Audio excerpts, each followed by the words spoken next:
டாஸ்மாக் அலுவலகம் முதலமைச்சரின் உறவினரான ஆகாஷ் பாஸ்கரின் வீடு என தமிழ்நாட்டின் பல்வேறு பகுதிகளில் அமலாக்கத்துறை அடுத்தடுத்து அதிரடியான சோதனைகளில் ஈடுபட்டு வந்தது. குறிப்பாக டாஸ்மாகில் 1000 கோடி ரூபாய் வரை மோசடி நடந்துள்ளதாக குற்றம் சாட்டப்பட்டுள்ளது. அத்தோடு டாஸ்மாகில் முறைகேடு செய்யப்பட்ட பணம் ஆகாஷ் பாஸ்கரின் வாயிலாக சினிமாவில் முதலீடு செய்யப்பட்டதாகவும் புகார்கள் எழுந்தன. இதில் உதயநிதியின் தலையீடு இருப்பதாகவும் தகவல்கள் வெளியாகின. இத்தகைய பரபரப்பான சூழலில்தான் 3 ஆண்டுகளாக இல்லாத வகையில் இந்த ஆண்டு பிரதமர் மோடி தலைமையில் டெல்லியில் நடைபெற்ற நிதி ஆயோக் கூட்டத்தில் முதலமைச்சர் ஸ்டாலின் பங்கேற்றார். அமலாக்கத்துறை ரெய்டு என்றதும் டெல்லிக்கு பறந்தார் ஸ்டாலின் என தமிழகமே பேசி வருகிறது. இந்த நிலையில் தமிழ்நாடு ஊரக வளர்ச்சித்துறை அமைச்சர் ஐ. பெரியசாமியின் வீட்டில் நேற்று அமலாக்கத்துறை அதிகாரிகள் சோதனை நடத்தினர். அமைச்சரின் வீட்டில் கிட்டத்தட்ட 10 மணி நேரத்தில் சோதனை முடிவடைந்த நிலையில் மகன் செந்தில்குமார் மற்றும் மகள் இந்திராணியின் வீட்டில் 12 மணி நேரத்திற்கும் மேலாக சோதனை நடைபெற்றது. அப்போது சட்டவிரோத பணப்பரிமாற்றம் தொடர்பாக முக்கிய ஆவணங்கள் சிக்கியுள்ளதாக தகவல்கள் வெளியாகியுள்ளது. மகள் வீட்டில் 2 பை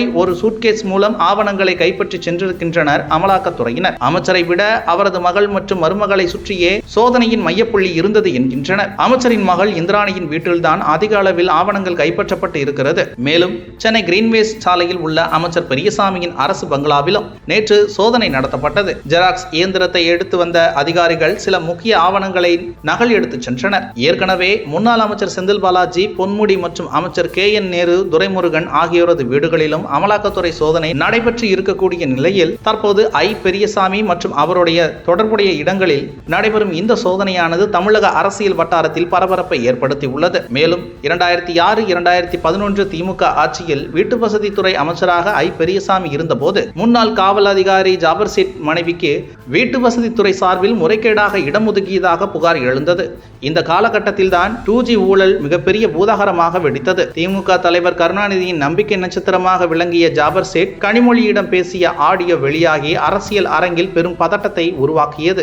மேலும் அண்ணாமலை வெளியிட்ட திமுக ஃபைல்ஸ் 2வது ஆடியோ X வலைதளத்தில் வெளியிட்டார். அதில் திமுக MP ஆராசா, முன்னாள் உளவுத்துறை உயரதிகாரி ஜாபர் சேட் இடையிலான தொலைபேசி உரையாடல்கள் இடம்பெற்றுள்ளதாக அண்ணாமலை தெரிவித்தார். உரையாடலில் ஒரு வழக்கு விசாரணை கையாளப்படுவது குறித்து பேசுகிறார்கள். ஆனால் வழக்கின் விவரம் ஆடியோவில் தெரிவிக்கப்படவில்லை. ஜாபர் சேட்டை சுற்றி வரும் வழக்கு திமுகவுக்கு பெரும் இடியை ஈர்க்கும் என கூறப்படுகிறது. தற்போது மீண்டும் இந்த விவகாரம் பெரிதாக வெடித்துள்ளது.